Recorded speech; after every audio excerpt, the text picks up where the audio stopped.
Здравейте, приятели! В днешния видеоклип ще ви покажа моите покупки от Jumbo. По принцип аз не пазаря в Jumbo, но днес отидах и пазарих. Нека да започваме. Първото нещо, което аз си купих, е някакви огледалца с форма на сърчица. Ето, много са хубави, още не съм ги отворила. Тук даже долу пише от Jumbo, че са от Jumbo. Да, все още не съм ги отваряла. Ето така. Те се лепят, значи. Да, ще измисля къде да ги сложа. Сториха ми се интересни. Струваха 2,50.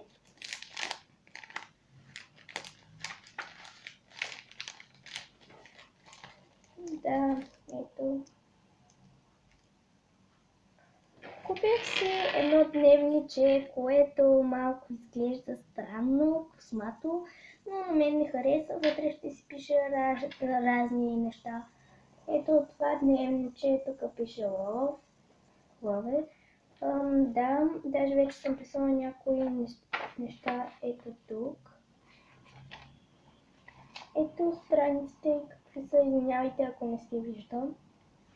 Даже има и такова, за да се отбелязва до коя страница сте стигнал. Да, стори ми се интересно, красиво, да. Знам, че изглежда малко странно според мен, но ми харесва. Да, голямо, удобно тефтерче, мога да си го нося в чантата, да. То струваше, тук някъде пишеше. Не, но мисля, че струваше 3 нещо или 2 нещо, извинявайте, просто не запомних. Защото ходих чак сутринта днес, а сега е обяд. Ето Jumbo. Да, харесва ми дневничето, удобно, хубаво. Да. Другото нещо е ето тази кутия. Ето. Тя е с дръжчица. Нещо като куфарче. И тук има много странно се отключва. Тук трябва трите цифрички да са 0, за да се отвори. Ето тук. Ето. И даже вътре вече съм си сложила някои неща, които пак си купих. Да.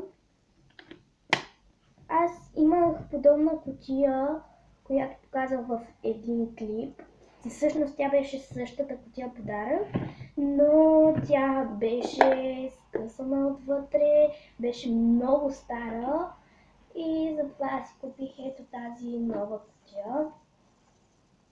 И да, тя мисля, че струваше някъде около 7-8 лева, не знам, не помня цените, но се опитвам да ги кажа. Понеже аз трябваше да купувам един подарък за рожден ден и купих една много сладка голяма панделка. Ето, много е хубава панделката. Ето тук се закача, има едно дето се закача на турбичка или каквото и да било. То много ми харесва. Тя струваше 2,50 само. И да. Извинявайте, но вече съм сложила нещата в гардероб, там работи. И да, просто спирам на пауза и взимам нещата. Купих си ето тази кутия. За нея абсолютно не мога да кажа цена. Ето. Тук имаше едни цветчета. Ето тук. Навсякъде просто имаше цветчета. Но те паднаха, но аз все пак си ги запазих. Тук някъде ги пухнах. Да, отваря се с копченце. Вътре вече съм си сложила неща. Да. Ето пак показвам. Купих си също така и това малко сладко празмоненце. Купих си едно, което не мога вече да намеря, което е без пеперутката. Имаше и по-големи, имаше и в други цветове, но аз избрах в този лилав цвят. Това е от гума. Гумено празмоненце, ето така. Да, правилно е. И да. Купих си също така и една много странна чаша. Имаше и в синьо, но по принцип има в синьо, но нямаше днес точно. Ето тази чаша. Тя се отваря така. Малко трудно. Ето я капачката. Ето. И после се дърпа. И ето я чашката. Много интересна, вече я ползвах. Вътре, тя може да се слага в чантата и ако ви потрябва, си я ползвате. Да. Също така си купих и за 2,50 ето такива, вече са малко, да, ето такива въженца, които са заплетени. Не знам дали знаете как се плете, но аз зная, ключовете ми са пълни с такива ключ-държателчета, стават и загривни. Да, това са въженца, от тях се плете, трябват ви поне 4 или 2 въженца. Да. Купих си също така и ето тази четка, която е много удобна за срещване, много хубаво средство. Да. Ето, на мен ми харесва. Четката, тя струваше само 2 лева. Купих си също така еластици и фибички, но вече съм ги прибрала, затова не мога да ги изкарам. Също така и ето това лепило си купих на Прит. Те бяха няколко. Имаше по няколко, но аз си взех само едно, защото лепилото е голямо. Аз едва ми изхъбявам едно малко лепило. Не го ползвам чак толкова много. Също така си купих и такива цветни тикса. Да, отвън изглеждат розови, но като залепиш е обикновено прозрачно тиксо или бяло, как да го кажа. Да. Също така си купих една палитра и ето тези шипки. Те са 5 броя. Купих и едни боички, които ще ползвам и споделям с братята си. Това са забравих как темперни бои или как. Забравих. На Kids Collection. Да, боите са големи, хубави бои. Те са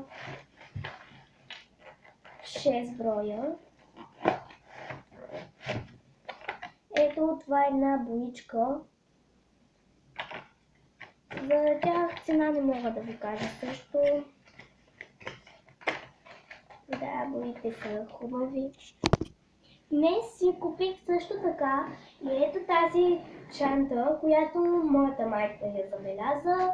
Да, много е хубава, цветна. Даже аз вече съм си сложила нещата в нея. Сега ще си сложа вътре и учебници, с които ще съм днес. Да. Също така тук си купих, вече съм разопакувала нещата. Ето този триъгълник, който е огъващ. И също една малка синя линейка такава, която също се огъва. Ето ще я покажем. Ето я. Двете мисля, че струваха 2,50. Не съм сигурна. Купих си също така, само да изкарам всичките цветове.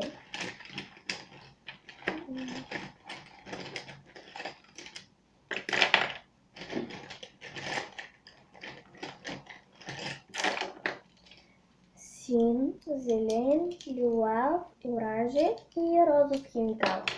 Те бяха в една такава голяма кутия. Да, аз взех от всеки цвят по един химикал, защото са много химикалите. Да, мисля, че струваха 3 или 4 лева и нещо. Да, ето ги, много хубаво пишат, мен ме впечатлиха, наистина. Купих си също така и едни фломастери, които вече съм сложила в единия несесер, защото са много и не се копират. Ще покажа няколко фломастера. Те са на Carioca Joy, пише Италия. Да. Има най-различни цветове. Този несесер е с два големи джоба и целите джобове са пълни. Повярвайте ми. Да, ето ги фломастерите. Да, много са хубави. Ето.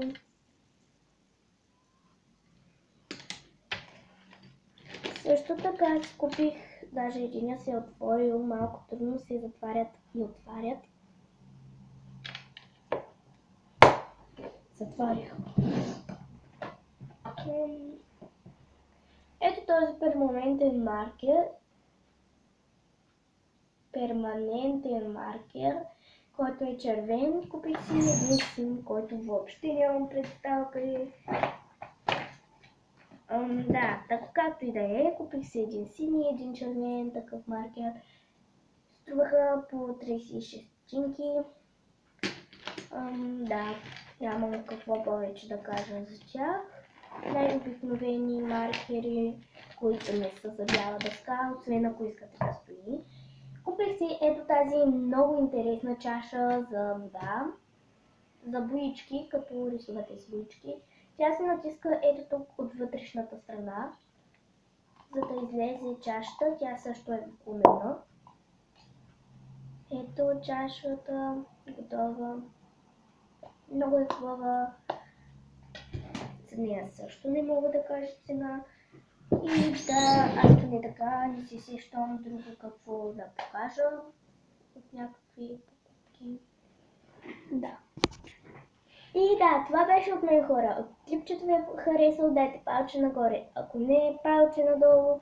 Коментирайте, абонирайте се и до скоро!